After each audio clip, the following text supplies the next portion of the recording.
감사합니다. SBS 안정식 기자입니다. 먼저 이 귀중한 행사에 불러주신 데 대해서 대단히 감사드립니다. 저는 1995년에 SBS 입사를 했고요. 2006년부터 통일부를 출입하면서 북한 취재를 해오고 있습니다. 김천식 차관님이 국장이실 때 통일부에서 처음 뵙고 이제 차관을 하고 나가셨는데 차관 나가시고도 지금 벌써 10년이 지났네요.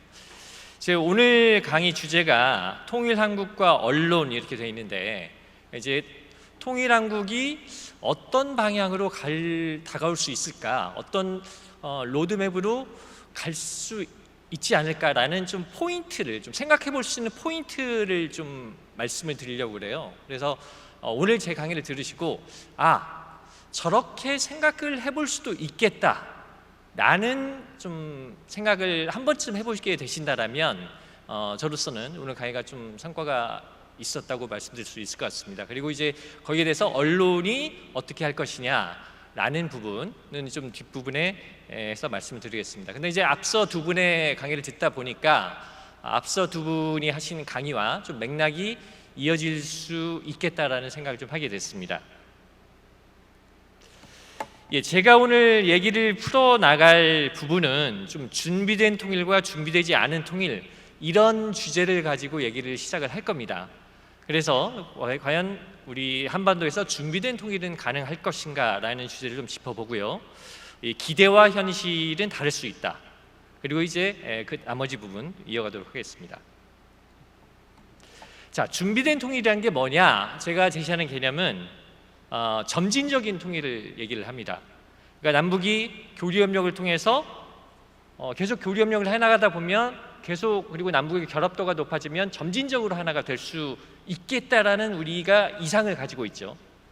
그리고 이렇게 우리가 알지 못하는 사이에 교류협력을 강화시켜 가다 보면, 그래서 하나가 되다 보면 통일의 충격이 최소화될 겁니다.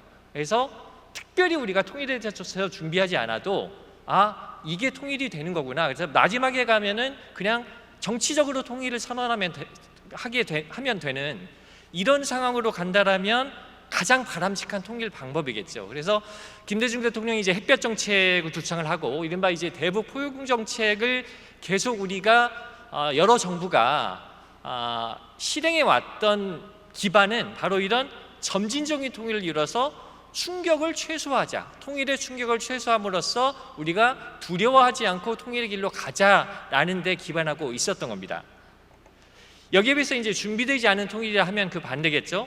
그러니까 갑자기 이루어지는 통일, 이제 전격적으로 흡수 통일이 된다라면 우리가 이제 70년 이상 분단이 된 체제이기 때문에 남북 간에 만만치 않은 충격이 발생을 할 겁니다. 그건 꼭 정치 체제뿐만 아니라 우리 개개인의 삶 곳곳에 굉장한 충격으로 다 다가올 수 있어요. 그리고 당장 내가 살아가는데 힘들 수 있는, 물가가 올라가고 실업자가 넘쳐나고 서울역에 노숙자가 넘쳐나는 이런 상황이 온다면 어쨌든 통일은 필요한 거지만 나한테는 힘들 수 있는 거죠. 그래서 이렇게 가는 건 바람직하지 않다라는 생각을 해볼 수가 있는 거죠. 자, 그러면 정말 우리가 바람직하다고 생각하는 준비된 통일이 가능한가? 라는 거를 먼저 이제 남한 쪽 상황으로 좀 보겠습니다. 자, 준비된 통일이라는 건 점진적 통일인데 우리가 교류협력을 통해서 결국 북한을 변화시켜야 되겠죠. 북한을 개혁개방으로 이끌고, 쉽게 말하면 이제 중국 베트남식의 개혁개방으로 이끌어서 점점 국제사회에 편입되게 만들어서 우리가 낮은 단계에서는 인도적 지원, 사회문화교류 해서 시작하지만 남북 경협을 넘어서 나중에 이제 정치, 사회 구조의 골간까지 서로 통합하는 그런 과정으로 가는 게 준비된 통일인데, 이렇게 하려면 일단은 남한의 대북 정책이 일관되게 그쪽으로 가야 됩니다. 우리가 어쨌든 꾸준히 북한을 변화시키려는 노력을 해야 북한이 어쨌든 변화를 하든 말든 하겠죠. 거기에다가 이제 또 하나 이제 밑에 적어놓은 거는 미국과의 공조 부분은 어쨌든 한반도 정책에 있어서 남한뿐 아니라 미국의 영향력이라는 게 무시할 수 없지 않습니까? 그래서 미국도 이 남한의 대북 포용 정책에 동의하는 정권이 이 남한의 정책을 지지해 줘야 되겠죠. 근데 이 두 번째 미국과의 공조 부분은 사실은 우리가 어떻게 하느냐에 따라서 우리가 견인할 수 있는 부분이 있어요. 예전에 보면 이제 김대중 대통령 때 소위 아델 부시가 대통령이 됐죠. 그래서 9.11 테러 이후에 엄청나게 이제 강경, 소위 네오콘 정부이기 때문에 처음에는 굉장히 대북 강경책을 얘기를 했지만 김대중 대통령의 노력에 의해서 상당 부분 우리 정부의 정책에 동의를 하고 우리 정부에게 대북 정책의 키를 상당히 넘겨줬습니다. 그리고 이제 트럼프 대통령도 초기에는 엄청나게 뭐 화염과 분노 어쩌고저쩌고 했지만 문재인 정부가 영향을 미친 부분도 있는 거죠. 그래서 이 준비된 통일을 위한 조건이라고 했을 때 중요한 부분은 어쨌든 우리 남한 정부가 정권에 관계없이 일관된 정책을 펼 수 있느냐, 이게 굉장히 중요한 요소입니다. 자, 근데 제가 이제 흡수 통일된 독일의 사례를 예시를 했는데 이건 무슨 얘기냐? 사실 독일은 보면 일관된, 거기는 동방 정책이죠. 일관된 동독 정책이라는 측면에서는 상당히 모범적인 길을 걸어왔어요. 즉, 뭐 작은 걸음의 정책, 접근을 통한 변화, 뭐 이렇게 상징되는 그 서독의 동독 정책은 삼인당에서 기민당으로 정권이 바뀌어도 꾸준히 이어졌습니다.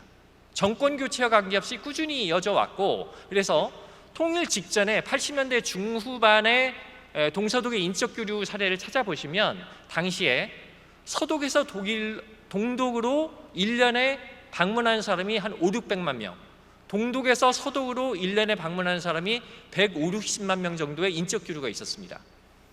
그야말로 모범적인 이 교류협력의 길을 걸어감으로써 이렇게 가다 보면 정말 뭐 독일이 통일될 수 있지 않을까. 물론 독일 자체는 그게 이제 여러 가지 전승국 전승 4대국의 영향력 하에 있었기 때문에 쉽지 않았지만 이 동서독이 교류에 나간 경도를 보자라면 모범적인 어떤 교류협력의 길을 걷고 있었던 거죠. 하지만 어떻습니까?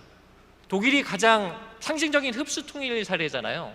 80년대 말에 동구 사회주의권이 무너지면서 그 여파에서 동독도 결국 무너졌고 결국 가장 세계사에서 어떤 대표적인 흡수 통일의 사례가 됐다. 이걸 보면 일관된 대북 정책을 펼치더라도 이게 정말 교류협력을 통한 점진적인 통일로 갈 것이다 라고 말하기는 쉽지 않습니다. 역사의 흐름이 어떻게 갈지는 인간의 상상력을 넘어서 어떤 변수가 생길지 모르기 때문에 우리가 일관된 대북 정책을 편다고 해서 우리가 원하는 정책으로 방향으로 갈 거라고 단언하기는 어려워요. 하지만 적어도 이 일관된 대북 정책이라는 것은 점진적인 통일을 위한 충분 조건은 아니지만 최소한의 필요 조건이다. 이게 일관된 대북 정책이 바탕이 깔리지 않으면 북한을 변화시켜서 점진적인 통일로 간다라는 건 아예 기대하기도 어렵다는 거죠. 자, 그리고 과거 사례를 보면, 근데 우리는 이제 결국 일관된 대북 정책이라는 게 지켜지지 못했죠. 김대중 노무현 정부 시기를 되돌아보면 뭐 다 아시다시피 2000년에 남북 정상회담 이후에 본격적으로 남북 교류가 시작됐지 않습니까? 노무현 정부 말기 정도에 가보면 1년에 한 쌀 40만 톤과 비료 한 20여만 톤, 그리고 이산가족 400가족, 즉 설과 추석에 한 200가족씩. 이게 사실은 언뜻 보면 별개로 되어 있는 것 같지만 쌀 10만 톤당 이산가족 100가족 상복식의 교환 관계가 있었던 겁니다. 그리고 이제 정기적으로 남북 장관급 회담 1년에 두세 차례 있었죠. 경추위, 경제협력 추진위원회라고 당시 재경부 1차관이 수석 대표로 해서 남북의 경제협력을 논의하던 회의체가 이것도 정기적으로 이루어졌습니다. 그리고 동쪽으로는 금강산 관광, 서쪽으로는 개성공단이 있었죠. 이거 이외에 민간 차원의 여러 가지 경협 이루어지고 있었고, 뭐 종교계나 여타 뭐 언론사든 이런 쪽에 사회문화 교류가 꾸준히 이루어지고 있었습니다. 뭐 이 정도면은 사실은 뭐 아주 온전치는 않지만 남북 교류 협력이 어느 정도 제도화됐다 이렇게 볼 수 있는 수준까지 갔다고 볼 수도 있고요. 아마 당시를 기억하시는 분들 기억을 해보신다라면 노무현 정부 말기에 노무현 대통령이 이제 지지도가 많이 떨어져서 다음 대통령의 차기 대선에서 이명박 후보가 대통령이 될 거라는 걸 누구도 다 짐작하고 있었지만 그렇게 정권이 바뀌더라도 이 남북 교류 협력의 거대한 흐름이 되돌려지지는 않을 거다라는데 상당수의 사람들이 공감하고 있었습니다. 그런데 이제 정권이 바뀌고 나서 이게 결국 하나씩 없어져 가는데, 이게 이명박 정부가 처음부터 북한에 대해서 굉장히 강경한 건 아니었어요. 이명박 정부는 나름 실용주의를 표방을 했고, 이명박 대통령 자체가 기업가 출신이라서 이념에 대해서, 그렇게 이데올로기에 대해서 강한 어떤 생각을 갖고 있지 않았기 때문에 잘해보자라는 생각이 상당히 있었죠. 근데 이제 이명박 정부 초기에 보면 ABR, Anything but 노무현이죠. 노무현 대통령 정부와는 무조건 반대로 가겠다, 이런 게 거의 모든 정책에서 적용이 되죠.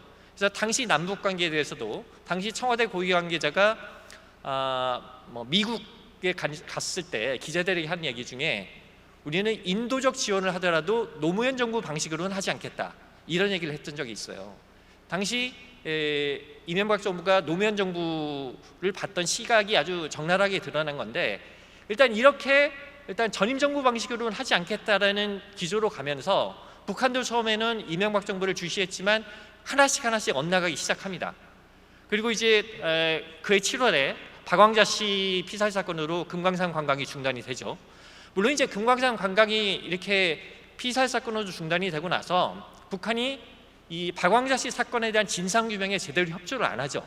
제대로 진상이 있는데 우리가 이해할 수 없는 설명으로 둘러대고 이렇게 해서 관광 중단이 길어집니다만, 이 관광 중단이 좀 길어지고 나서는 사실은 우리 정부가 금강산 관광을 재개하는 데 적극적이지 않았어요. 이러다가 이제 2010년에 천안함 폭침으로 5.24 대북 제재 조치를 통해서 개성공단을 제외한 거의 모든 남북 관계가 중단이 되죠. 그리고 나서 이제 박근혜 정부가서는 2016년에 개성공단까지 전면적으로 문을 닫습니다.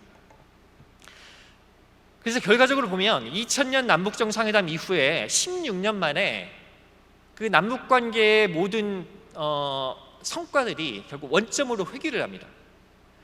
물론 왜 이렇게 됐느냐, 원인을 따져보면 북한이 핵 개발을 꾸준히 했고 계속 남한에 대해서 도발적인 행태를 했고, 이런 것에 주요한 원인이 있다라는 건 당연하지만, 우리 진보와 보수 진영의 이른바 국내 적대적인 분열로 인해서 일단 진영이 바뀌면 다 뒤집어 엎는 이런 대북 정책의 비일관성에 상당한 원인이 있다는 것도 무시할 수가 없습니다. 이 정권이 교체될 때마다 이래저래 바뀌는 정책, 즉 5년, 결국 우리가 이제 이번에는 5년마다 바뀌었지만 길어야 10년마다 정권이 바뀌었잖아요. 5년, 10년마다 바뀌는 대북 정책으로 과연 북한의 변화를 이끌어낼 수 있겠느냐. 그리고 이런 상황으로는 어떤 정부의 대북 정책도 성공할 수 없다라는 게 저의 생각입니다. 이거는 꼭 포용 정책뿐만이 아니에요. 우리가 일테면 일종의 북한 비핵화에 대해서 주의하게 포커스를 하고, 비핵화를 하지 않으면 어쨌든 북한의 강력한 제재와 어떤 좀 봉쇄 정책까지는 아니더라도 강력한 정책을 한다고 할 때, 그렇게 하더라도 5년 뒤, 10년 뒤에 정권이 바뀌어서 이른바 진보 진영이 정권을 잡으면 또 북한과 교류 협력을 위해서 어떻게 하면 북한과 뭘 해볼까 해서 목매고 북한의 호응만 기다리는 정권이 들어설 텐데, 북한이 이 어떤 보수 진영의 대북 비핵화 정책에 대해서 그렇게 신경을 쓸까요? 5년, 10년만 있으면 정권이 바뀐다, 이것도 버티자, 이렇게 갈 수밖에 없는 거죠. 즉 우리 지금 국내 상황이 아시다시피 거의 나라가 지금 두 개로 쪼개져 있지 않습니까? 진보와 보수 진영이 거의 적대적으로 분열되어 있고, 대선이라는 건 외나부 다리에서의 거의 혈투에 가까운데, 이렇게 혈투를 거쳐서 정권을 잡은 정권이 전임 정권의 정책을 계승할 리가 없죠. 거의 모든 걸 뒤집는 식으로 나갑니다. 그리고 대북 정책도 이렇게 상당 부분 뒤집어지는 식으로 가면 어쨌든 우리의 대북 정책을 통해서 뭔가를 변화시키겠다라는 게 제대로 이루어지기가 쉽지 않다는 겁니다. 자, 이제 이 준비된 통일이 어려운 거를 북한 쪽의 걸로 보겠습니다. 자, 우리가 이제 이 점진적인 통일이 이루어지려면 북한의 전향적인 변화가 필요하죠. 그러니까 이제 김대중 대통령이 햇볕 정책, 이 햇볕 정책이 이수부화에서 나온 거 아닙니까? 이수부화의 나그네가 바람을 세게 불었더니 외투를 여미고 햇볕을 강하게 비쳤더니 외투를 벗더라. 그래서 햇볕이 더 유용하다 이런 건데, 근데 이 사실 우리가 중요한 차이점을 생각을 해봐야 되는데, 이솝우화의 나그네와 북한과의 본질적인 차이가 있어요. 즉 여기 보면 이제 햇볕의 의도에 대한 인식이 이렇게 적어놨는데, 이솝우화에 나오는 나그네는 햇볕의 의도를 모르고 있었어요. 그러니까 햇볕이 나의 외투를 벗기려고 한다는 의도를 모르고 있었기 때문에 햇볕이 비치니까 내가 덥네? 생각 없이 벗은 거예요. 하지만 그 나그네가 저 햇볕이 나의 외투를 벗기려고 하는 거야 라는 걸 알고 거기에 대해서 저항을 하려고 했으면 그늘로 들어버리거나, 아니면 뭐 햇볕으로 태양열 발전을 해서 에어컨을 갖다 놓는다거나 이런 식으로 해서 거기에 저항을 할 수가 있는 거죠. 근데 북한이란 존재는 남한이 햇볕 정책을 펼치는 이유 뭐 이런 거에 대한 의도를 북한 자체가 알고 있는 거죠. 그러니까 필요에 따라서 남한으로부터 경제 지원을 받고 식량과 비료 지원을 받지만, 거기에 대해서 저항을 하면서 체제를 지키기 위해 어떻게 해야 되는지 이 부분에 대해서 또 나름으로 움직이는 존재이기 때문에 반드시 햇볕 정책을 펼친다고 해서 이솝우화의 나그네처럼 북한이 외투를 벗을 거다 이렇게 말하기도 또 쉽지 않은 면이 있다는 겁니다. 즉 중국 베트남식의 개혁 개방이 꼭 이뤄질 거다 이렇게 보기 어려운 측면이 있는 거죠. 자, 이 부분을 조금 또 짚어보겠습니다. 북한의 변화는 과연 가능한 것인가? 이제 북한 체제라는 거를 우리가 학자들이 얘기를 할 때 보통 뭐 전체주의와 술탄주의의 조합이다 이렇게 분석을 하기도 합니다. 술탄주의는 술탄이 이슬람권의 왕이잖아요. 그래서 소위 왕조적 체제가 남아있는 체제, 즉 독재는 독재인데 그냥 독재가 아니라 조선이나 고려 시대의 왕조적인 체제가 남아있는 체제다 이렇게 보는 건데, 이 체제는 뭐 지금도 보면 김씨 일가의 왕국 아닙니까? 김일성의 사상이 아니면 보지도 듣지도 말하지도 말라라는 왕국이죠. 이거는 이제 김정일이 김일성의 권력을 자기가 승계하려는 과정에서 김일성의 사상을 절대화하면서 자기가 권력 승계 구도를 만드는 데 이용을 했고, 아버지인 김일성이 그걸 알면서도 용인을 한 거죠. 즉 세습을 하면서 체제가 굉장히 경직되게 바뀌었습니다. 만약에 세습을 하지 않았다면 중국도 모택동 시기에 상당히 개인 우상화 부분이 있었지만, 그래도 중국은 세습을 하지 않았기 때문에 그래도 상당히 나름대로의 그 변화를 거쳐 온 겁니다. 근데 북한은 세습을 하고 김일성을 절대화하는 이런 상황이 계속되어 오면서 체제가 경직되고 과도한 우상화와 신격화를 거쳐서 더 이상 김씨 일가 이외의 것은 말도 할 수 없는 이런 경직된 체제로 온 겁니다. 그래서 지금 보면은 외부 정보 유입이 북한 체제에 가장 위험하죠. 북한이 이제 비사회주의의 투쟁, 반사회주의와의 투쟁을 많이 부르시는데, 물론 반사가 꼭 이 외부 정보 유입만을 말하는 건 아니고 여러 가지 부정부패라든가 여러 가지 걸 얘기를 합니다만, 북한 자체도 외부 정보가 들어오는 게 가장 위험하다는 걸 알고 있습니다. 최근에 제정했던 반동사상문화 배격법 좀 들어보셨을 텐데, 외부에서 뭐 영화나 외부 자본주의 사회의 어떤 영상물 같은 걸 유입을 하면 유입을 시킨 사람은 최대 사형까지 시키는 굉장히 엄혹한 법을 만든 거죠. 즉 북한은 외부 정보가 유입되고 외부와 교류를 할 경우에 자기 체제가 위험하다는 걸 정권 자체가 알고 있어요. 그래서 이렇게 체제의 경직성이 있는 한은 외부 개방이 굉장히 힘든 체제입니다. 제가 가끔 쓰는 글 중에 김씨 일가가 신의 위치에서 인간의 위치로 내려와야 된다 이런 얘기를 하는데, 북한에서 지금 김일성 일가는 신입니다. 신.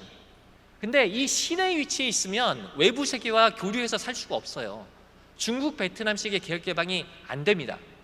그러니까 기본적으로 인간의 위치로, 그러니까 독재를 하더라도 박정희, 전두환 정도의 독재만 하겠다 이런 정도로 내려와야 외부와 교류가 되는 것이지, 지금과 같은 상황에서는 외부와 교류가 안 된다는 거죠. 하지만 그동안의 역사를 볼 때 독재자가 이 막강한 이 신의 위치에서 소위 전두환, 박정희 정도의 독재자로 자기의 권력을 스스로 제한하는 이런 전례가 있었는지 여기에 대해서 상당히 회의적입니다. 자, 그래서 이 기대와 현실의 괴리라는 걸 얘기할 수밖에 없는데, 우리가 이제 통일에 대한 기대는 앞서 말씀드린 것처럼 남북 간의 교류 협력을 통해서 점진적으로 결합도를 높여가서 나도 알지 못하는 사이에 점진적인 통일의 경로로 가는, 그래서 통일의 충격을 줄이는 이것이 가장 바람직하고 우리가 바라는 기대죠. 하지만 현실은 어떠냐? 그렇게 가기가 힘들어요. 일단 남한 측면에서 보면 극도의 정치적 분열로 인해서 지금 상황으로 보면 윤석열 정부 뒤에 또 정권 재창출이 될지 또 민주당이 다시 정권을 가져갈지 모르겠습니다만, 정권 교체가 됐을 때 이 정책이 뒤집힐 가능성이 높잖아요. 계속 정책은 왔다 갔다 할 가능성이 높고, 북한은 또 체제의 경직성으로 인해서 외부의 그러니까 내부 개혁은 일부 할 수가 있는데 외부 개방을 할 수 있는 체제로 가기는 상당히 어려울 거라는 겁니다. 이 시점에서 그래서 우리가 제가 제기하는 질문은, 화두는 이런 겁니다. 즉, 준비된 통일보다는 현실적으로 준비되지 않은 통일, 갑작스럽게 이루어지는 흡수 통일이 이루어질 가능성이 높다. 우리가 바람직한 기대는 그쪽이 아니지만 내가 바라는 기대가 현실에서 꼭 나타나는 건 아닙니다. 현실은 내가 원하지 않는 쓰디쓴 것이 다가올 수도 있어요. 하지만 그 현실은 그렇게 다가왔을 때 내가 피하고 싶다고 해서 피할 수 있는 건 아니에요. 쓰디쓴 현실이 다가오더라도 우리가 그거를 어쨌든 부딪히고 극복해야 되는 대상인 거지, 피하고 싶다고 해서 피할 수 있는 게 아니다. 그렇다면 준비되지 않은 통일이 다가올 경우에 우리는 어떻게 대처를 할 것이냐, 이 부분에 대해서 우리가 좀 고민할 필요가 있다는 겁니다. 근데 이제 이 부분에 대해서는 제가 우리 시간 문제도 있고 그래서 여기서 더 자세히 말씀드리기 좀 어려울 것 같습니다. 제가 어쨌든 북한 문제 통일부 출입하고 북한 문제 공부하면서 최근 몇 년간 계속 고민해온 화두가 이건데, 그래서 최근에 한 2, 3년 전에 이제 빗나간 기대, 준비되지 않은 통일이라는 책을 한 권 쓴 것도 있는데, 혹시 관심이 있는 분들은 그 책에 조금 부연된 내용이 있으니까 보시고요. 오늘은 분단 체제가 과연 계속될 거냐, 이 부분의 얘기를 조금 덧붙이는 걸로 다음 얘기로 넘어가겠습니다. 왜냐하면 지금 제가 준비된 통일, 준비되지 않은 통일 얘기를 했지만 들으시면서 지금 봐서는 통일이 언제 될지 모르겠는데 무슨 준비된 통일이고 준비되지 않은 통일이 중요하냐, 이런 생각을 하실 수 있을 거예요. 그래서 과연 이 분단 체제가 언제까지 갈 것이냐라는 부분에 대해서 좀 생각해보자는 차원에서 좀 말씀을 드리겠습니다. 앞서 강의하신 김근식 교수님이나 김선식 차관님이 이제 국제정서의 변화를 얘기하면서 어쨌든 이 변화의 시점이 올 것이다라는 말씀을 하셨어요. 근데 이제 저는 좀 북한 내부적인 얘기를 좀 드리겠습니다. 자, 북한 체제가 아직은 강고하다는 것을 우리가 부인할 수가 없습니다. 포갑적인 통치 체제, 그러니까 일선에서 좀 장사하면서 약간 일탈하는 건 봐줄 수 있지만 아직도 여전히 김일성 일가에 대해서 비판하거나 어떤 다른 얘기를 하는 것은 죽음이죠. 본인뿐만 아니라 거의 삼족을 멸할 정도로 가족 친지까지 정치범 수용소로 끌려가거나 총살당합니다. 아직은 이 통치 체제가 강고하고요. 그런 강압적인 체제뿐만 아니라 북한 체제가 유지하는 것은 소프트한 통치 기제도 있는 겁니다. 그게 뭐냐? 강력한 사상교육. 어려서부터 김일성 일가에 대한 우상화 교육을 하기 때문에 여러분들 이제 조선중앙TV에 나오는 김정은의 현지지도 여러 가지 행사를 보면 김정은이 나오면 막 박수를 치면서 열광을 하죠. 근데 화면을 세밀히 뜯어보면 정말로 눈물을 흘리면서 최고 지도자가 나온 게 감격스럽고 좋아서 하는 부분들을 볼 수가 있어요. 물론 그 자리에 있으면 군중 심리에 휩쓸려서 그럴 수도 있지만 언뜻 생각하기에 저렇게 하면은 어떻게 처벌을 받을까봐 하는 게 아닐까, 그런 사람도 있겠지만 좀 연령대가 어린 사람일수록 어쨌든 정말 아동들, 소년단원들 모였을 때는 애들이 정말 웁니다. 울어. 이 최고 지도자를 보면 그런 정도의 엄청난 우상화, 이런 교육을 통해서 최고 지도자에 대한 자발적인 동의 기제라는 게 작용을 하는 겁니다. 그리고 이제 일반적으로 이런 독재 체제가 무너지는 방식으로 우리가 생각할 수 있는 게 쿠데타인데, 북한은 쿠데타 같은 게 일어나기 어렵습니다. 쿠데타가 일어나려면 어쨌든 군의 어떤 최소한 일개 연대든 이런 뭐 최소 몇 개 대대든 집단적으로 군이 움직일 수가 있어야 되잖아요. 근데 북한은 이 군부대 곳곳에 북한에 이제 총정치국이라는 게 있는데 그게 이제 군내 당 조직입니다. 그래서 군내 당 조직이 중대 단위까지 들어가 있어요. 그래서 소위 군인들이 야전 군인들이 혹시라도 다른 생각을 먹고 있지 않은지 일일이 감시를 합니다. 그래서 북한은 군부대가 일정 규모가 상부의 지시 없이 집단적으로 움직여서 뭔가 반란을 일으킨다라는 것 자체가 불가능한 구조로 돼 있어요. 그래서 사실 북한에서 쿠데타가 일어나지 않을까라는 생각을 하시는 분들, 이제 되게 북한 공부를 조금 해보시면 조금 북한 공부를 했다는 분들은 북한에서 쿠데타가 가능하지 않다 얘기를 하고, 이제 좀 거기에 대해서 조금 이제 피상적으로 알고 계신 분들은 쿠데타 얘기를 하시는데, 어쨌든 북한 자체는 군부가 뭘 반발을 해서 갈아엎는다, 이건 상당히 어려운 구조입니다. 그리고 정보 유통의 한계, 아까 말씀드린 대로 외부 정보, 사실은 북한 체제의 가장 위험한 건 외부 정보가 들어가는 건데 그 부분에 대해서 기를 쓰고 막고 있죠. 물론 막고 있는다고 해서 완전히 가려지는 건 아니고 꾸준히 들어가고 있지만, 그리고 또 대중 시위가 일어나려면 내부적인 정보 유통망도 중요합니다. 그러니까 무슨 얘기냐, 우리가 87년 얘기를 하면 너무 오래된 얘기겠네요. 87년도에 소위 아마 그 영화도 나왔죠. 이때 그 6월 민주항쟁이라는 게 일어날 때 보면 그때 어쨌든 전두환 독재가 강구하던 시기지만, 일단 서울에서 뭐 10만 명이 모여서 시위를 했다, 부산에서도 몇만 명이 모였다, 대구에서 몇만 명이 모였다, 이게 실시간으로 전파가 돼야 각 지역에서 봉기가 일어날 수가 있어요. 서울에서 어제 광화문에 50만이 모였다는데, 부산에도 20만이 모였다는데, 그러면은 내가 했지만 어디 뭐 충청도에 사는데, 전라도에 사는데, 우리 동네도 뭔가를 해봐야 되지 않을까?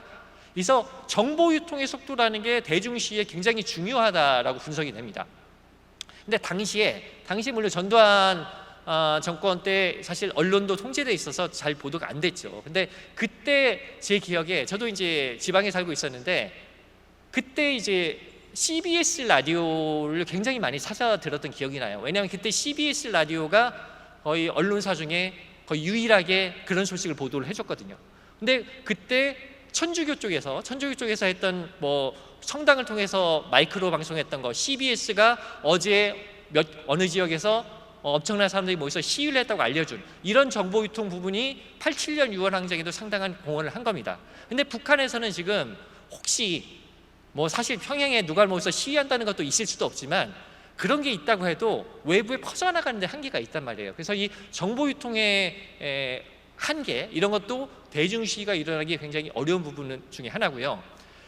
이제 경제 상황 파탄의 한계라고 말씀을 드렸는데, 이제 북한에 대해서 얘기를 하다 보면 많은 분들이 못 먹고 못 사는데 힘든데 한번 뒤집어 엎자, 이렇게 될 수도 있지 않느냐라는 말씀들을 하세요. 근데 이 부분도 학자들이, 전 세계의 봉기 부분을 많이 연구했던 학자분들이 연구한 결과에 따르면 경제 상황이 어렵다고 해서 봉기가 일어나는 건 아닙니다. 먹고 살기 어렵다는 이유만으로 데모를 하진 않아요. 거기에 플러스 뭐가 있어야 되느냐, 그거를 정치적으로 조직해내는 집단이나 세력의 노력이 있어야 됩니다. 지금 뭔가 어려운데 지금 우리가 못 먹고 못 사는 게 지금 정권을 잡고 있는 저놈이 우리 걸 다 뺏어 먹고 힘들게 하기 때문이야. 그러니까 이거를, 이 집권 세력을 갈아엎어야 우리가 제대로 할 수 있어. 이거를 정치적으로 조직화하고 그래서 의식화시키고 이거를 거리로 끌어내는 노력이 있어야 이게 대중봉기로 가는 거지, 그런 것이 하나도 없는데 먹고 살기 힘든다는 이유로 데모가 조치되지 않는다는 겁니다. 근데 북한에는 이 반체제 사적의 구심점 자체가 없죠. 어쨌든 우리가 민주화가 가능했던 건 당시 야권의 김대중, 김영삼이라는 걸출한 야당 지도자가 반체제 사적의 구심점 역할을 했지 않습니까? 근데 북한에는 아예 그런 걸 기도할 수가 없다는 겁니다. 그래서 지금 상황에서 보면 북한에서 시민혁명이 일어나기는 어렵다라는 것을 우리가 현실로 인정할 수밖에 없습니다. 자, 그러면 북한 체제는 앞으로도 계속 유지될 것이냐? 자, 이 부분에 대해서는 저는 그렇지는 않을 거라고 봅니다. 지금 당장은 언제 끝날 것이냐라고 말하기 어렵지만 봉건적인 세습 왕조의 시대는 갔다. 그러니까 북한이 이를테면 세습에 세습을 해서 4대 5대에서 고려 왕조, 조선 왕조처럼 20몇 대 500년을 갈 것이냐 라고 생각을 해보면은 거기에 대해서는 선뜻 동의하지 않았을 거예요.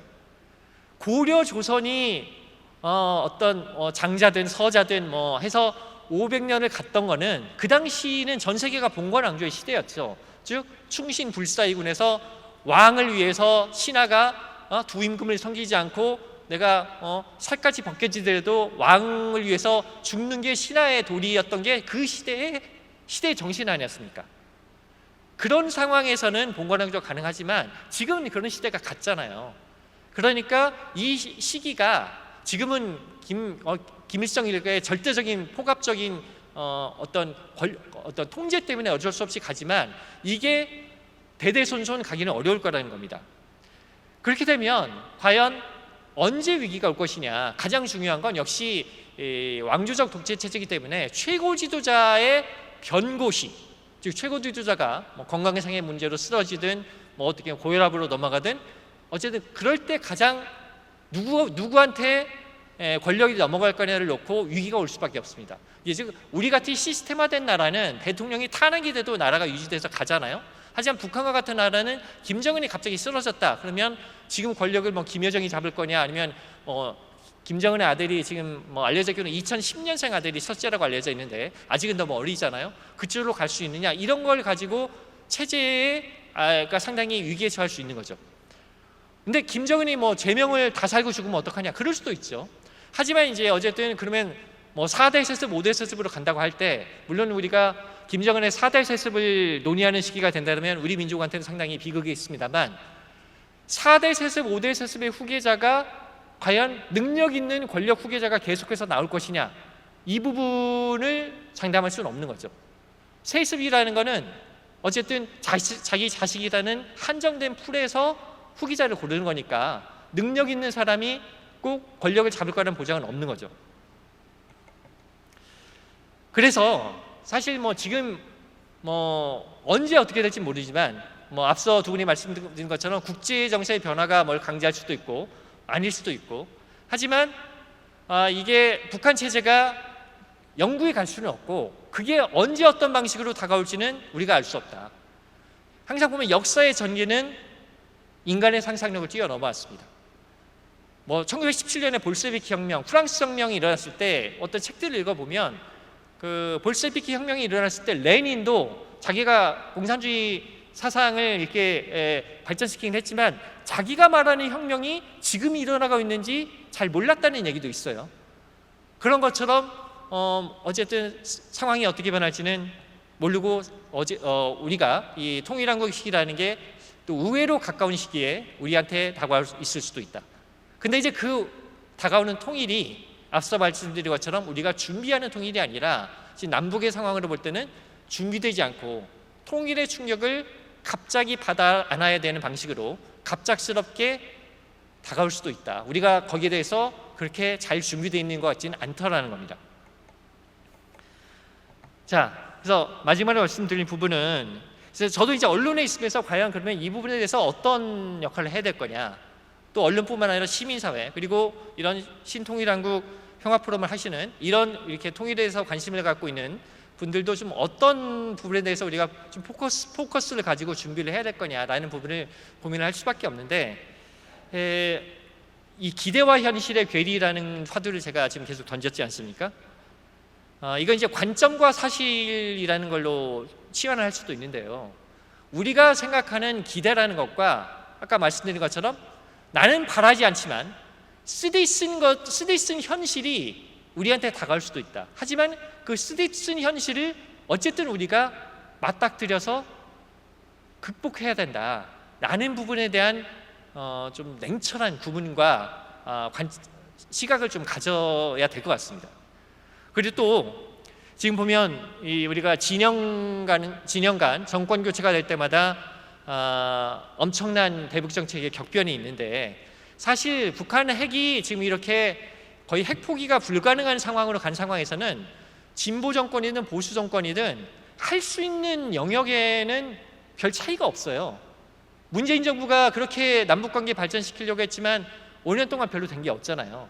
그러니까 지금처럼 북한이 핵 개발의 의지를 명확히 하고 있는 상황에서는 진보든 보수든 할 수 있는 건 뭐 대북 억지 확실히 하면서 인도적인 지원을 좀 하고 유엔 제재에 저촉되지 않는 보건, 의료, 농업 지원이라든가 이런 걸 한다든가 또 일정 정도의 사회문화 교류를 한다든가 이 정도 선을 벗어나기 어렵습니다. 그러니까 우리가 진영별로 차이점을 생각하기보다는 우리가 기본적으로 공통으로 유지할 수 있는 공통 분모가 뭔가라는 걸 찾아서 정권 교체와 관계없이 이런 부분은 꾸준히 해나가자라는 부분에 우리가 공통점을 찾는 노력들, 저도 언론했지만 저뿐만 아니라 모든 분들이 좀 같이 해주셔야 되지 않을까 싶고요. 마지막으로 저도 이제 북한 기사를 계속 쓰다 보면 저희 애들도 그래요. 어떻게 밥 먹다가 얘기를 하다 보면 아빠 역시 북한하고는 같이 못 살 것 같아. 그러니까 북한 기사라는 게 보통 북한이 사고 치고 미사일 쏘고 핵실험할 때 주요하게 나오는 거니까 이게 같은 민족이라는 개념보다는 우리는 같이 살 수 없는 남남이야 이런 인식이 깊어간단 말이죠. 그래서 어쨌든 우리가 남북이 앞서 여러 분 말씀하셨지만 어떻게 통일에 대한 공감대를 넓혀서 통일의 시기가 왔을 때 우리가 적극적으로 통일을 현실로 만들기 위해서 우리가 뭘 할 수 있을까 이런 부분들에 대한 고민을 좀 꾸준히 해야 될 것 같습니다. 예, 감사합니다.